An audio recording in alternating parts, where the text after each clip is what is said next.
It's my great pleasure today to introduce Massimo Pigliucci.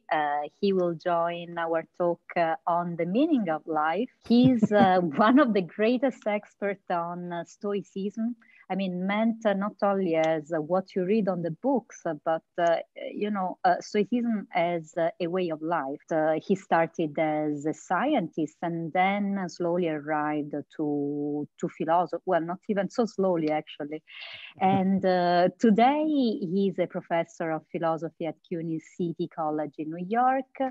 He was the host of a podcast. He's a wonderful speaker and divulgator of philosophy. So I'm really, really happy to have you here, Massimo. Thanks for accepting this invitation. It's a pleasure to be here. This is going to be fun.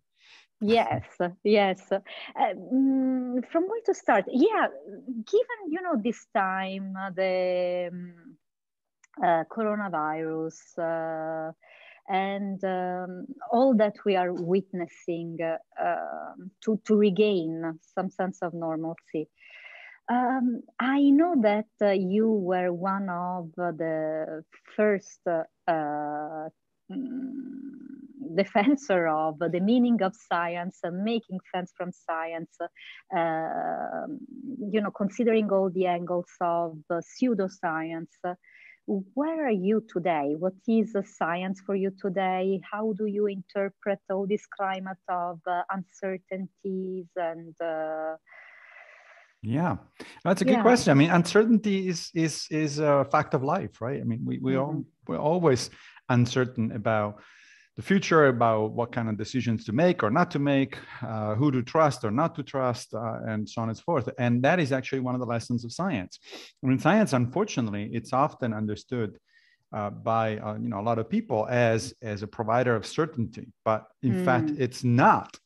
If you want certainty, you need to go for religion or mathematics, but not science. Science deals with probabilities, with likely statements, right? So if a scientist says the vaccine against COVID-19 works, it doesn't mean that as a law of nature, as something that happens under all conditions regardless of the circumstances. It just means other things being equal, statistically speaking, this thing works. But of course, there are exceptions, and there are situations where it doesn't work. There may be even situation where somebody actually is going to get sick as a result of a vaccine. And people don't like that. Human beings don't deal well with uncertainty. That's a major problem that we've, of course, seen in during the pandemic. But the fact is, there is no uncertainty. There is no alternative to uncertainty. It's just a fact of life, and so you don't really have the luxury not to be uncertain. The only options you have are to embrace uncertainty and to act accordingly, or to deny it. But to deny it something that exists, it's problematic. I mean, there was a science fiction writer Philip K. Dick, who famously said that the thing about reality is that it doesn't go away the moment you stop believing in it, right? So, and that's the thing. And you don't have really an option in not believing in reality because it will not go away. So my attitude at the moment is that I understand why some people are uncertain or some people are hesitant about science, and there's certainly have been mistakes that have been made by scientists in the past, by pharmaceutical and companies in the past, for sure. And we do know the pharmaceutical companies are motivated by profit, but that's the kind of society we live in. Of course they are. The kind of companies that sold us the software and hardware that we work on are also motivated by profit. That doesn't mean that this conversation isn't working very well, because their products actually work very well. So to be motivated by profit, it's not really a good reason to say that something is nefarious or not working. And as I said, the alternative is worse, because if you distrust science, there really isn't a better alternative out there. And so you risk your life, the life of other people, and so on. So it's not a good strategy. Let's put it that way. Was there a time in which you perceived a deep sense of uncertainty and you found your way back through philosophy or science or Yes, in fact, that is why I actually shifted from science to philosophy, especially philosophy as a way of life, as distinct from just an academic pursuit. And there was a time in my life where I was hit all of a sudden in the span of a few months with a number of unpleasant things, a divorce, my father dying, and a couple of other things that happen. Nothing that doesn't happen to other people, but when each one of those things is stressful in and of itself, when you get 3 or 4 of those hitting you within the span of a few months, then all of a sudden you say, "Whoa, wait a minute. What's going on here? What am I supposed to do about it?" And so there was uncertainty. There was a situation of, a feeling of sort of frustration, a feeling of fear of what the future might bring. That is the reason, actually, I started searching for a philosophical framework that helped me make more sense of what was happening and of how to react to what was happening. Because, I grew up in Italy, in Rome, and therefore, obviously, I was a Catholic. It's a kind of a default situation, right? Yeah, I know. And then when I got to my teenage years, I sort of rejected Catholicism. There were too many things that didn't make a lot of sense to me. God is one, but it's also three. It's like, wait a minute, that contradicts logic. And then you drink the wine and eat the Eucharist, the bread and all that sort of stuff. And then all of a sudden they're telling you that is truly, really, literally the blood and the flesh of Jesus. And I said, well, that doesn't taste like blood or flesh. So no, there's something wrong here. So anyway, one thing led to another. And finally I said, no, that doesn't make any sense. Well, then what, however, because it turns out that people still need some kind of framework, some kind of way of making sense of life. That way of making sense of life and of how to live your life usually comes from religion, but it doesn't have to come from religion. It can come from a philosophy. In fact, I've argued actually in the past that religions are one kind of philosophy because they have the same three basic characteristics or components of any philosophy of life. They have a metaphysics, they have an ethics, and they have a set of practices. So imagine it this way. Metaphysics, of course, is an account of how the world works, right? So if you're a Catholic, that includes the notion of a creator God that is all powerful, all good, and all that sort of stuff. The second component is an ethics. That's an account of how you should live in the world. So if you're a Catholic, that's the 10 Commandments, the teachings of Jesus, et cetera, et cetera. And then there is a set of practices that are going to help you actually implement the ethics. And if you're a Catholic, that means reading scriptures, reflecting on scriptures, going to church, praying, things like that, right? Well, a philosophy of life, let's pick one at random, Stoicism, for instance. Surprise. Yes. Works in the same way. The Stoics have a metaphysics. They think that the universe is made of matter, that the only things that exist are things that have cause and effect, et cetera, et cetera. They have an ethics. The ethics is based on the notion that we should strive to be the best human beings that we can be. And that means practicing 4 cardinal virtues known as wisdom, courage, justice, and temperance.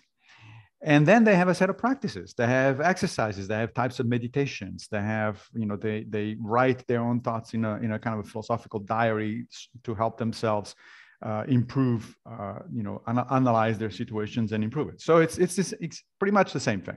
So when I left the Catholic Church, I thought, so what can I replace this thing with, right? Okay. And the thing that I discovered was something called secular humanism.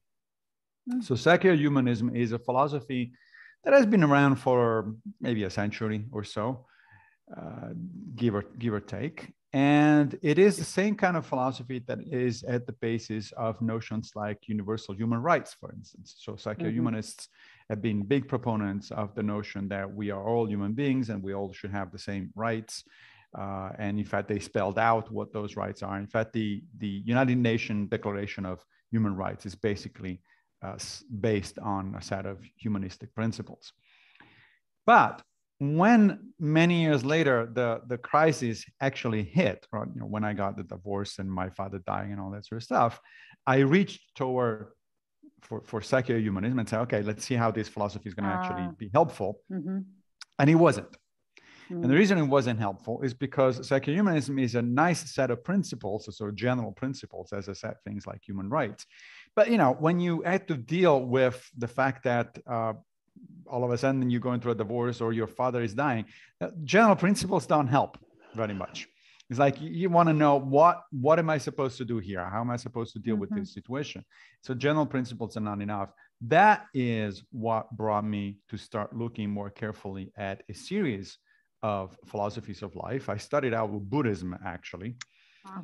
And then I moved on to Aristotle and Epicurus. And then one day on Twitter, of all things, I saw this tweet that said, help us celebrate Stoic Week. And I thought, what the hell is Stoic Week? And why would anybody want to celebrate the Stoics? Because I thought, that the Stoics were these people who go around with a stiff upper lip and suppressing emotions, like Mr. Spock from Star Trek. And I said why would anybody want to live life like that? But I was curious, and I was reminded that Stoicism was the kind of philosophy that was lived by and adopted by Marcus Aurelius, the Roman emperor. And when I was in college, I read Marcus Aurelius' Meditations, and I thought that it was an interesting book. I also remembered that Stoicism is the same philosophy that was also adopted by Seneca, the senator and advisor to the Emperor Nero. And when I was in high school, I translated Seneca from Latin, and I thought, that's an interesting guy right there. So I thought, okay, if Marcus Aurelius and Seneca were into Stoicism, it might be that there is something there. And so that's how I started getting interested in Stoicism. And now here we are many years later talking about it. Yeah, and you're helping so many people. I mean, personally, the class, my class I introduced you to, felt really supported by what you said. I mean, it was the pandemic. We were in the midst of a very heavy atmosphere, and you brought some comfort. I mean, Stoicism through you brought comfort to people. It's a practical way of living. Now, my curiosity is why not Epicurus? Why not Aristotle? Why not Buddha? We love Seneca and Marcus Aurelius. So certainly they set a good example for this club. But what didn't work there, and what is working here for you? Yeah, that's a good question. But before I answer it, let me make a little premise, which is my idea has never been that Stoicism is the answer to what philosophy of life should I follow. It is one answer. And as you say, it is an answer that is useful, it's comforting to people, it is practical, etc. But certainly there are many other possible answers. There's a number of good philosophies of life out there.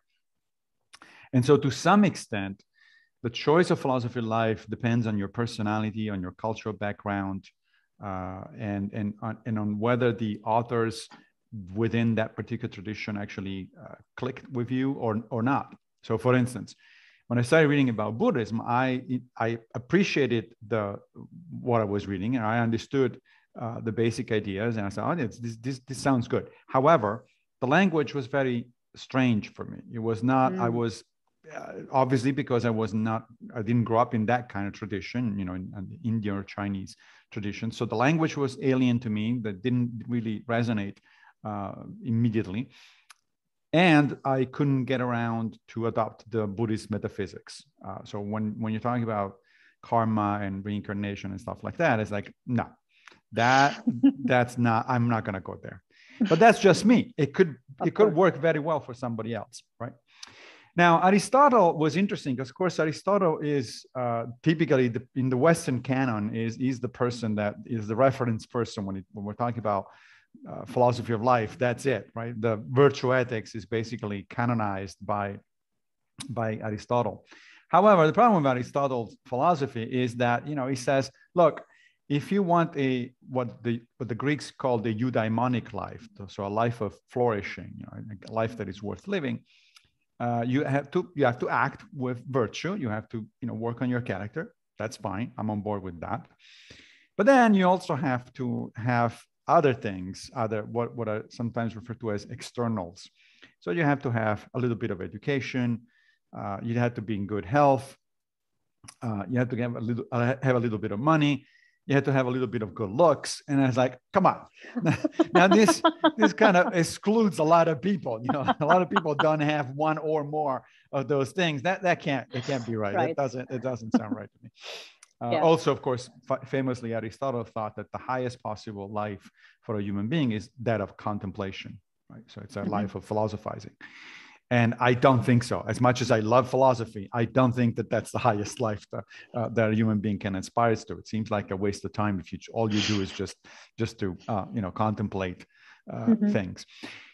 Epicurus. Now, Epicurus was an interesting one because a lot of secular humanists, remember I was coming from secular humanism, a lot of secular humanists like Epicurus for a number of reasons. First of all, his metaphysics is very, very similar to modern science, right? So he was an atomist. So he thought that the world is made of atoms bumping into each other, that sort of stuff. So that goes pretty well with a modern scientific outlook. So it's a friendly kind of metaphysics for the modern from a modern point of view. And also Epicurus laid a lot of emphasis on things like friendship. So for him, friendship was a crucial component of a good life. And not only that, which is, again, resonates with moderns. And then not only that, but Epicurus also advised his followers, his students, not to be afraid of death, and particularly not to be afraid of stories about the afterlife, because he said those stories are just made up by poets and priests that want to scare the hell out of you and want to control you. But there's really nothing to those stories. Those are just children's tales, and you shouldn't believe them. So a secular humanist, who normally secular humanists tend to be atheists or agnostics, would read that and sympathize greatly. However, there is a big problem with Epicurus. So at least from my perspective, for an Epicurean, the highest good in life is avoidance of pain. So the best thing you could do in your life is to avoid pain, especially mental pain. Now, as a result of that, Epicurus explicitly counseled his students to stay away from social and political involvement, because, as we all know, those are painful, right? There's no question about that. Absolutely. But I thought, yes, but a human life without social or political involvement doesn't seem particularly good. It seems like one should be, at least to some extent, involved in one's society and engage in politics in the broad sense, in the Aristotelian sense of the word, not necessarily becoming a politician, but being concerned with the polis, being concerned with what's going on in your society, and try to do your best to improve the place where you live and making life for other people better. Since Epicurus counseled that, you should stay away from that stuff because it's painful, then that was a deal breaker for me with Epicureanism. Exactly. And then what did you, you were going through a very difficult moment in your life. Probably there was a sense of, okay, I have to find a way to start again. I have to find my meaning, my way. And what answers did you find in Stoicism then? How did Stoicism help you to find your way back to your life? Well, the first thing that I discovered studying Stoicism was what the modern Stoics refer to as the dichotomy of control, although that's not a term that you actually find in ancient Stoicism. But the concept is very interesting and very important. And in fact, it is a concept that is not found only in Stoicism. It's also found in other traditions, including Buddhism, Judaism, and even Christianity. But in Stoicism, it plays a fundamental role, a much more crucial role than in other philosophies.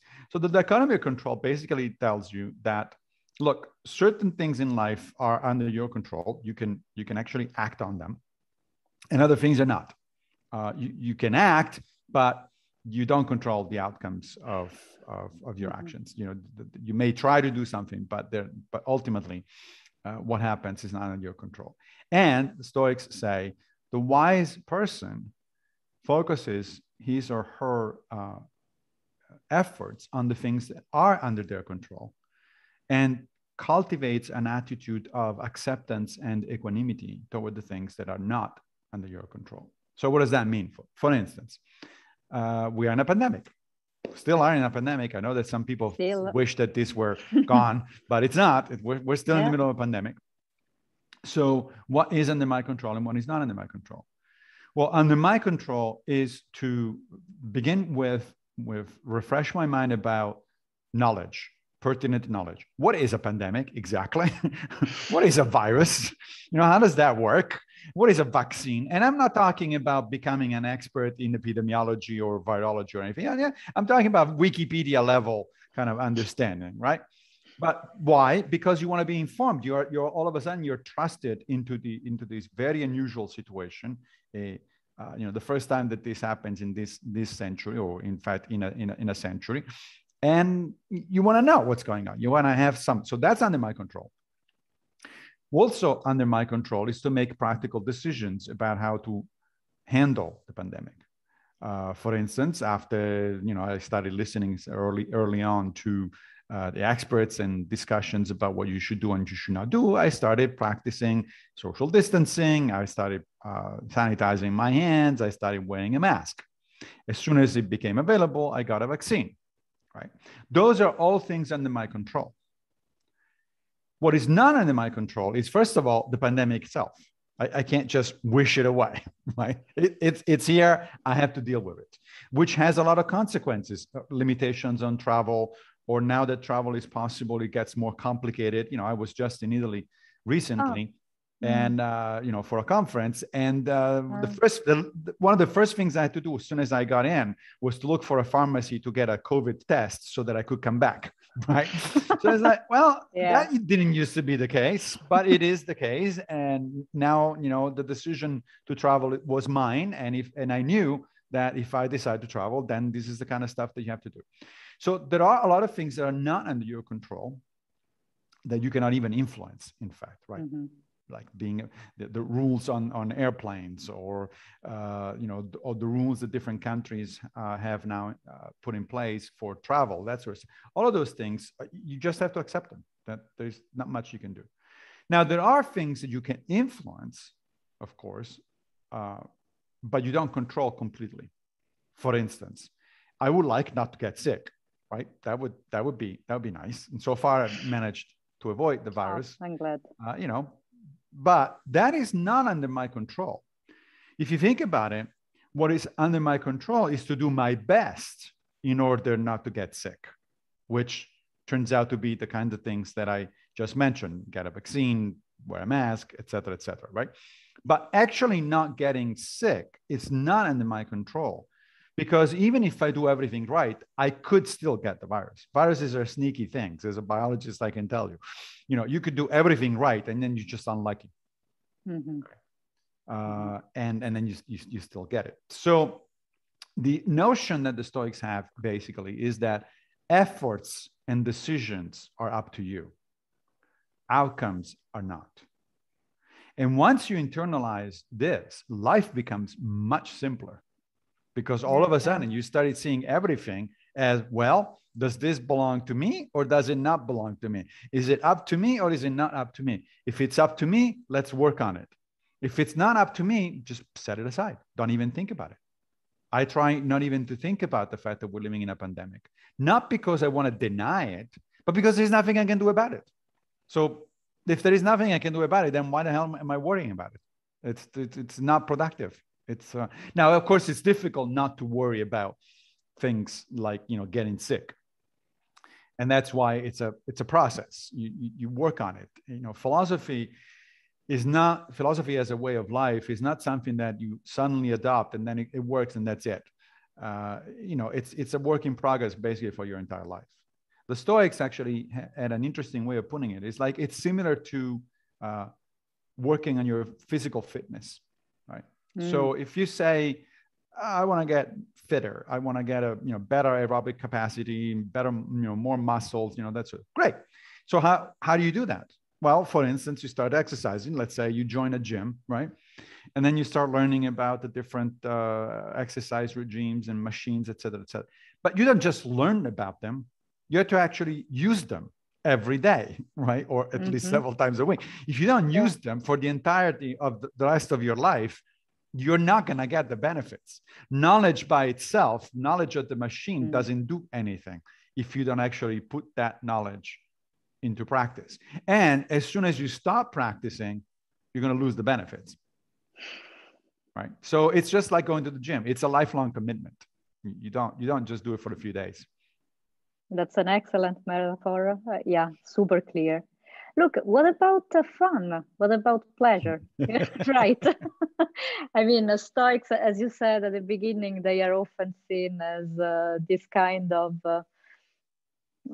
strange animals that are always very serious. In our common language, be a Stoic seems to be somebody above its own emotions and detached, aloof, and so on.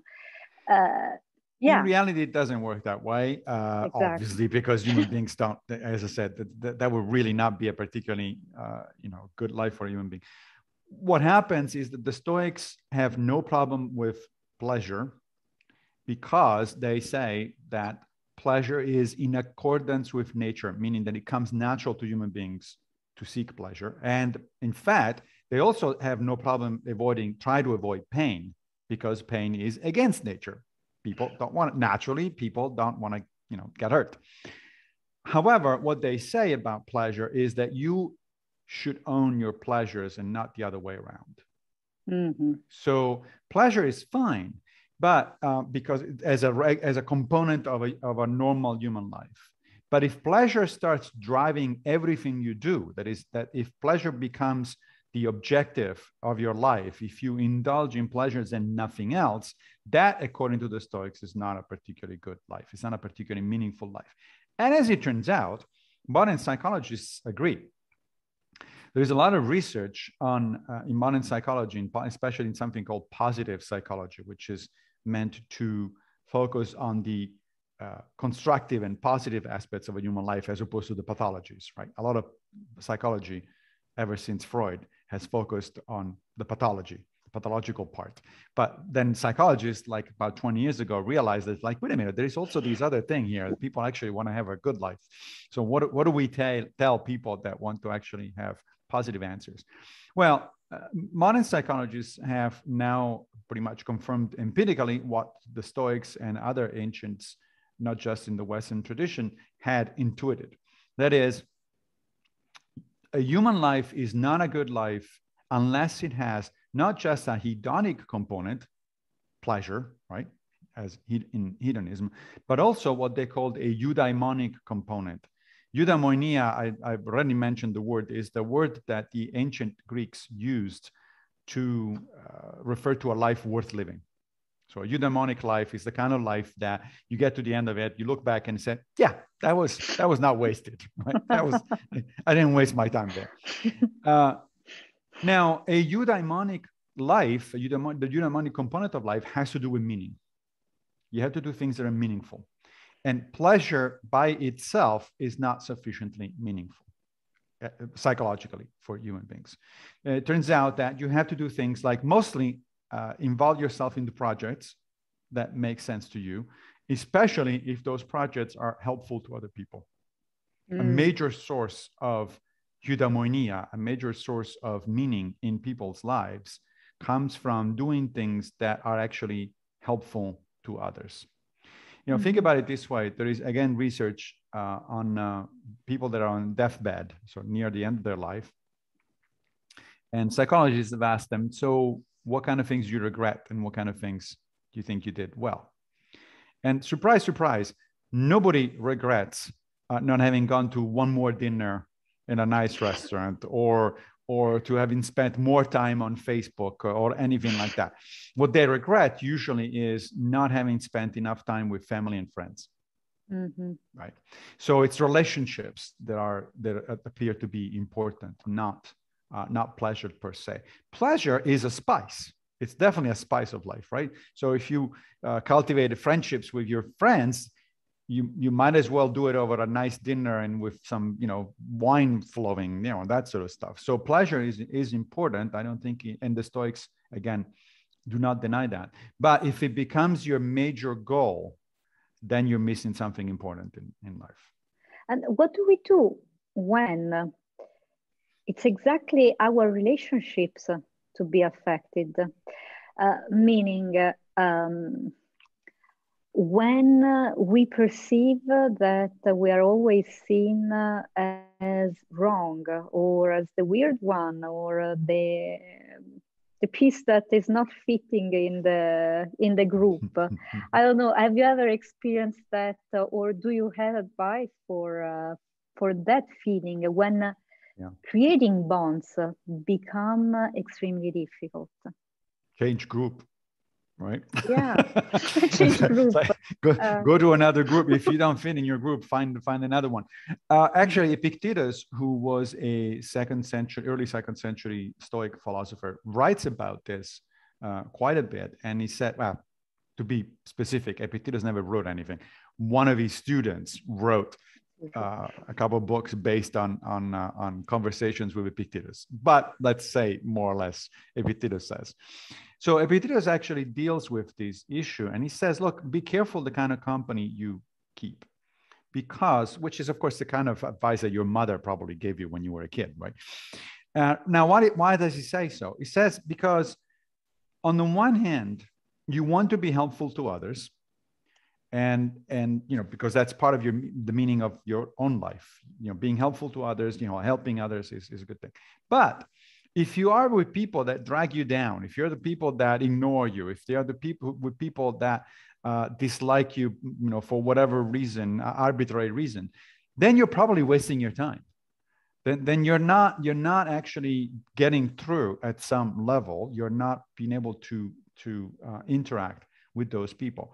Now, it's possible that there is something actually wrong with you, right? I mean, that's always a possibility, in which case the Stoics do advise self-analysis, right? So that one of the standard Stoic techniques is to keep a philosophical diary, to write about what happened to you that was important today, let's say, and ask yourself questions like, what did I do wrong?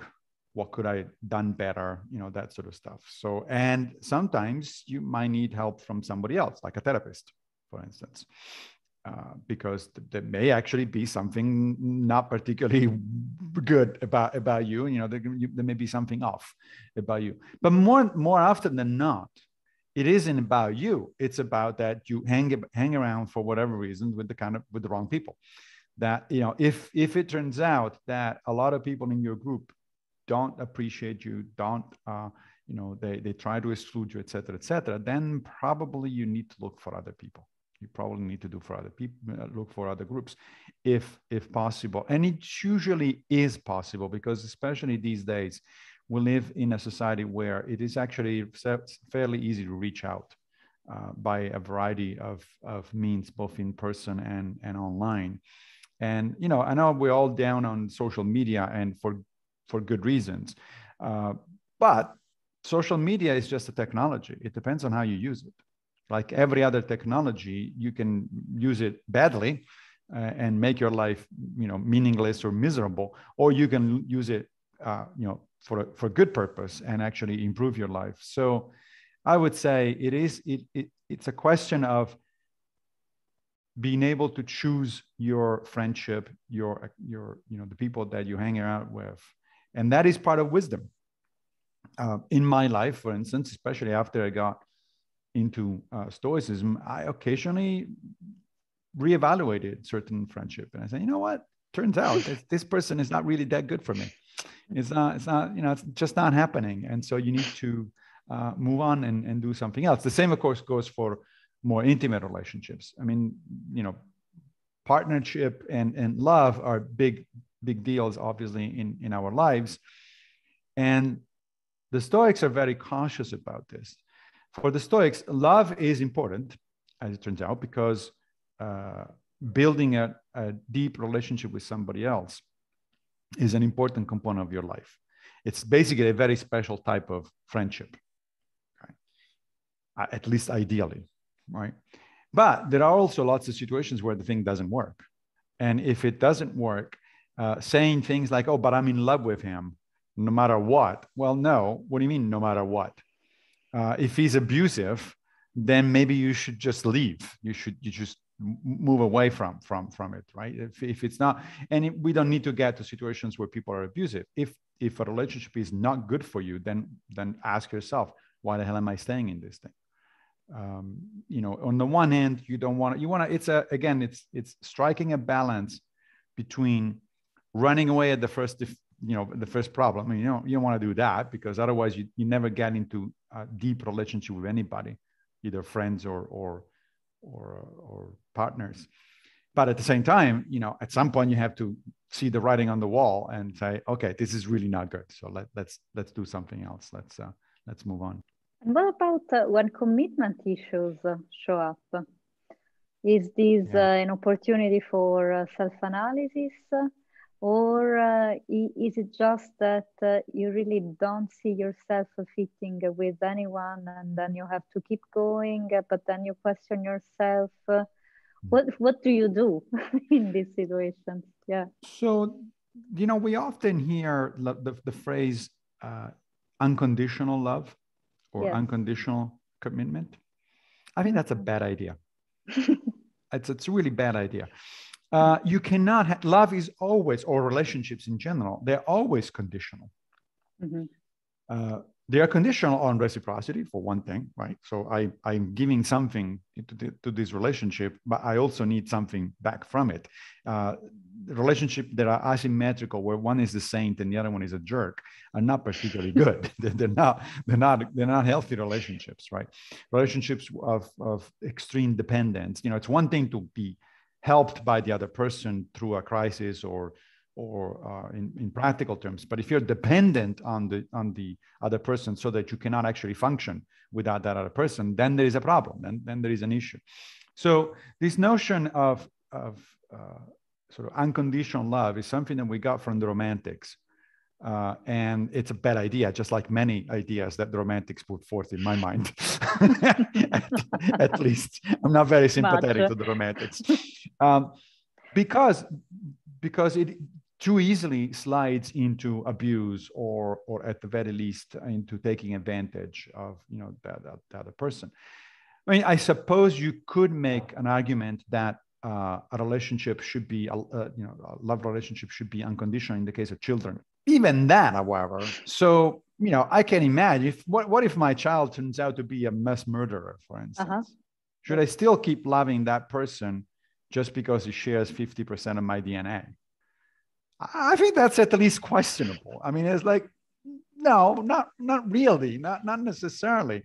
So even there, I think one can, in extreme cases at least, you can make an argument. But in the case of friendships or partnerships, you don't have to get to the mass murdering level. There is much earlier, you can reach a point where you say, no, this is not good. So you vow. So again, it's a question of wisdom and trying to find the right place or the right level of commitment, right? In fact, often we do use the word level of commitment.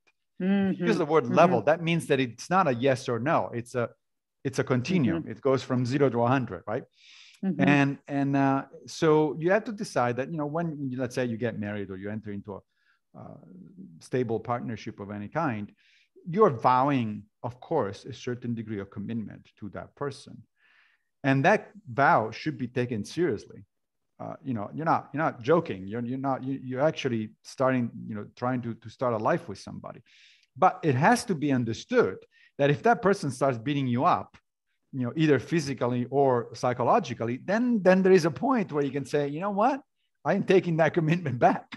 As you were saying a few moments ago, keep exercising your reason, keep exercising your knowledge, and checking at each time where you are, where you want to be, where it's rational to be. And look, did it ever happen to you with your work, with your research, to not fit immediately, but nevertheless finding a way to make your mark, to be there. I mean, I know that you transitioned from biology to philosophy. Right. You changed also the geographical place where you lived. Were born in Liberia and then went to Rome and then the US. That's right. So this has happened at least a number of times, at least a couple that are perhaps most relevant to our discussions. One is when I moved to Tennessee from Connecticut, and that was because of my profession. So I got a job at the University of Tennessee, and that was a culture shock, because Tennessee is quite a different place, not just from Italy, but even from Connecticut. And so I thought, once I moved, I thought, oh, this is going to be interesting. I'm not going to be able to fit very well into this kind of environment, because, like, for instance, I was an evolutionary biologist, and I was in the middle of the Bible Belt, basically, right, surrounded by creationists, including my neighbors. That's how it started, right? Yes, and so it's like, okay, now what? But it turns out that I was able to find my niche even under those conditions. First of all, I turned, as Marcus Aurelius actually would put it, you turn an obstacle into a new way of doing things. Oh, so all of a sudden I'm an evolutionary biologist in Tennessee, surrounded by creationists. So let's start talking about the nature of science in public.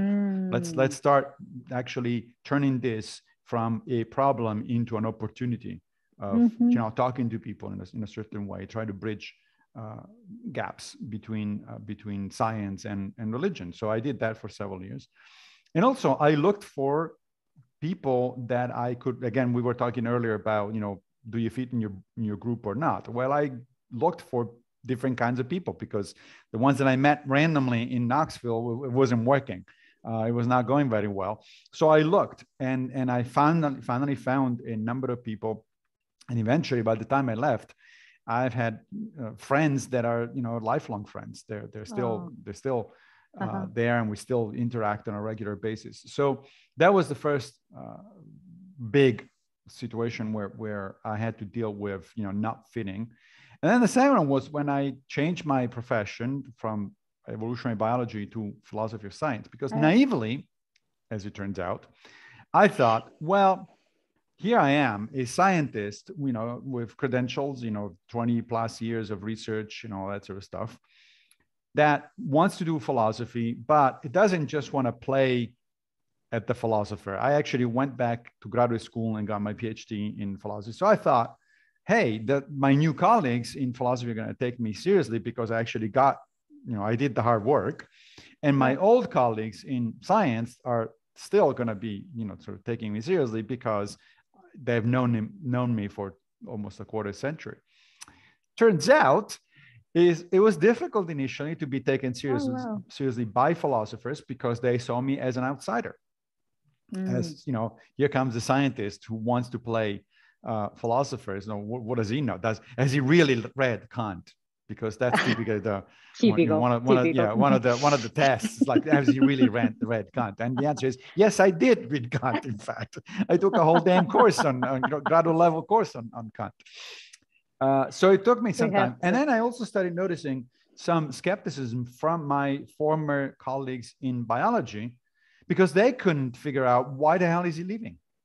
Why is he going to the other side of campus? Maybe he was not able to do research anymore. Maybe he ran out of ideas. Maybe there was something, he wasn't getting grants or something like that. And it turns out, no, that was my decision. I was getting grants up until from the National Science Foundation, up until the moment I moved.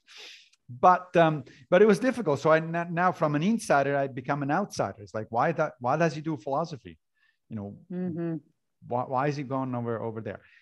It took some time, but now I found my niche. I found a number of philosophers who are seriously interested in science and actually welcome somebody who has a strong background in science, because that's an advantage. That's rightly seen as an advantage, not a disadvantage.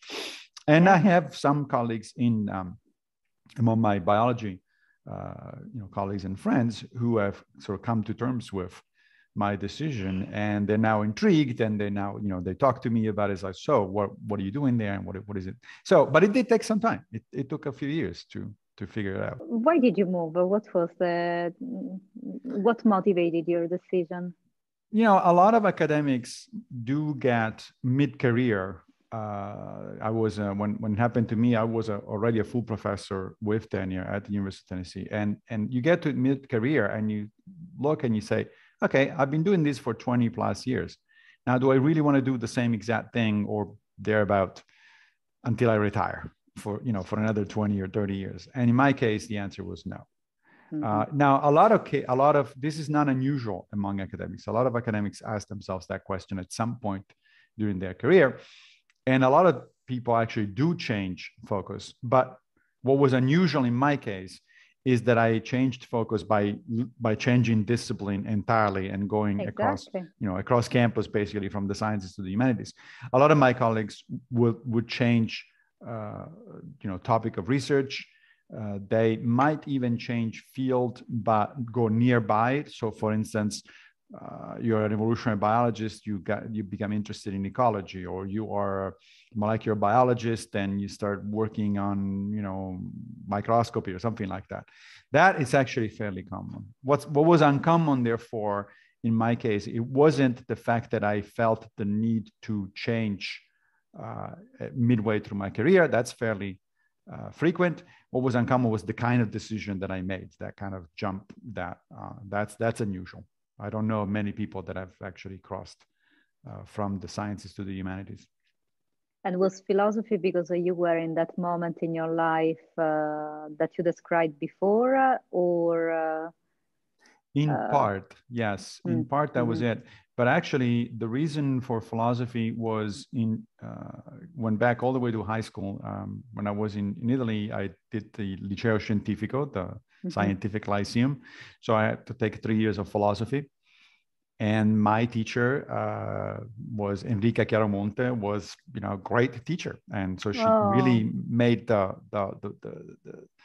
discipline come alive. And I had an interest in philosophy ever since high school. So I started reading philosophy on my own, especially philosophy of science, but also more broadly.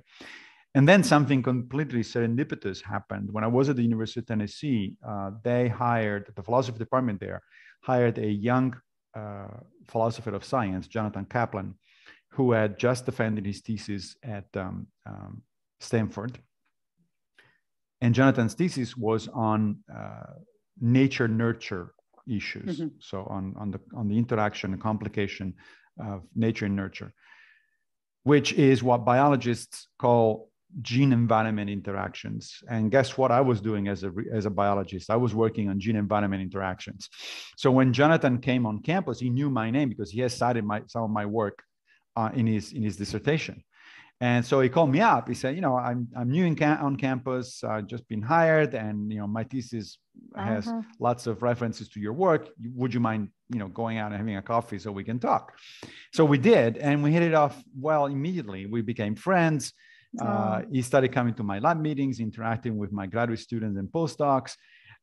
We started collaborating on papers together. And then, a year or two later, I said, hey, Jonathan, how about... Guess what? I want to be a philosopher. How about you become my mentor? And he looked at me like, what the hell are you talking about? Because I was, as I said, a full professor with tenure. He was an assistant professor without tenure. So it was like a very different, very unusual situation.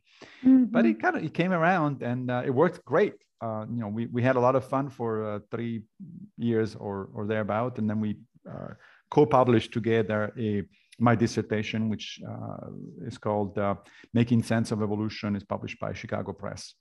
And so it was a lot of fun. So it worked out very nicely. But it was this combination of having an interest in philosophy since high school, plus the serendipitous appearance of Jonathan Kaplan on campus when I was having just at the moment that I was thinking, hey, I need to do something different.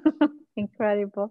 Well, I'm very, very grateful to your high school teacher and to your friend, because you're doing so much with philosophy in our society that okay, thanks to See, and to Enrica us. would be happy. Enrica would Yes. be happy. Unfortunately, she died a few years ago, and in Oh. the part that I regret is that I actually dedicated a book that I wrote about the interaction between philosophy and science to her, and I sent it to her, and I got a response from her niece saying, "I'm sorry, but Enrica just passed away," and it's like, oh well. So she never knew how much impact she had. But that's an interesting story in itself for teachers. You know, teaching is to some extent a thankless job because you never know what kind of impact, if any, you're going to have on your students.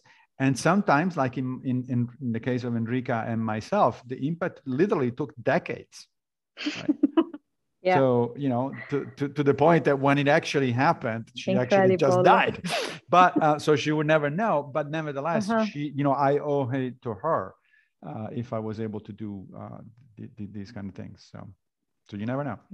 Yeah, that's very beautiful. As you said before, we need to keep doing as much as we can at the best of our capacities, because giving something to people, whether you're reciprocated or not, at least in our job, at least in our way of being in the world, brings meaning, brings happiness. Absolutely, it does. And sometimes people say, but that's a lot of work. It seems like a lot of work. And that's what I always hear. And my response is the one that I heard since I was a kid from my grandmother. I had a grandmother from Naples, and her response was, "Ti riposi quando sei morto." Of course. So, you'll rest once you're dead. That's all right. That's a typical Italian, Napoletano, I would say, answer. Yeah. I mean, otherwise, what do you do? I mean, do you want to just... Right. What are you going to do? Nothing? Lie around. Exactly. Yeah. At least this brings meaning. At least this brings sense, purpose. Yes. And it leads us to our final question. Time just flew by. It's incredible.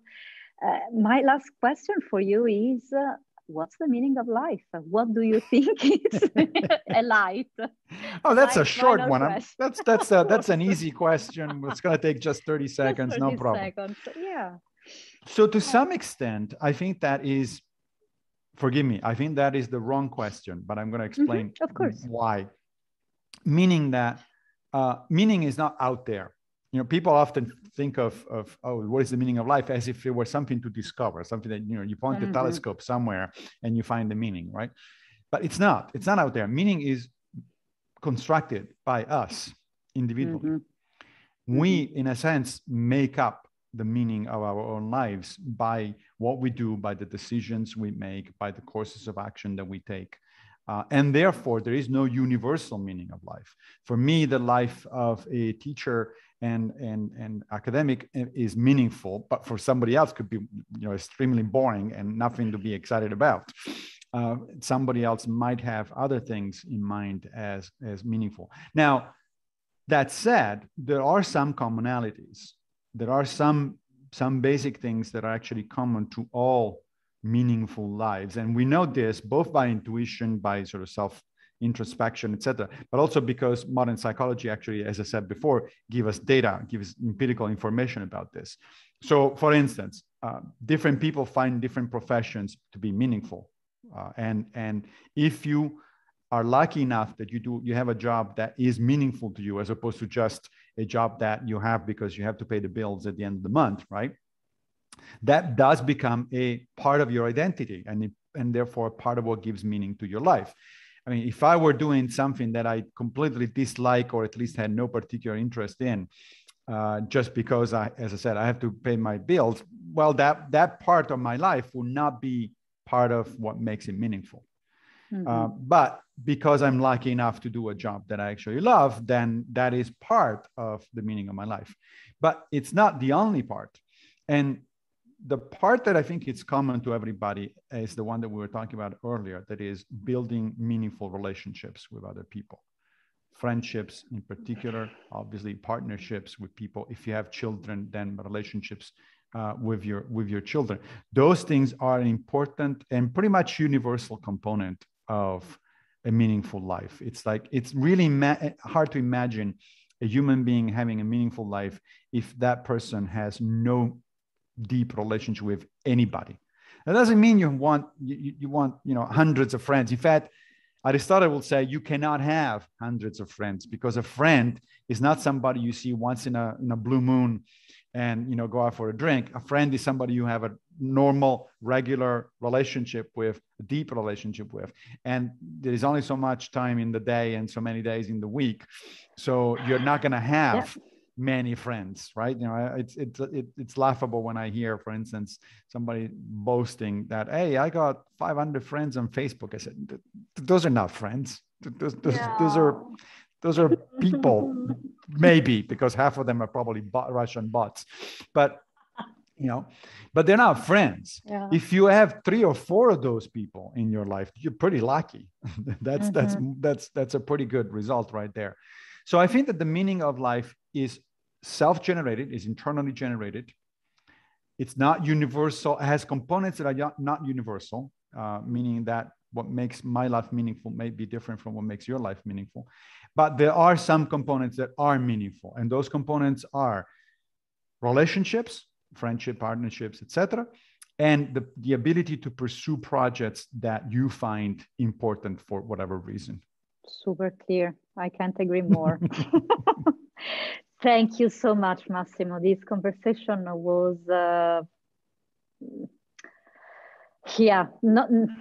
clarifying, inspiring. I hope it will bring some sprinkles of wisdom around the world, and who knows what will come up from here. Let's hope. It was a pleasure to be here. Again. Thank you. Thanks for having me.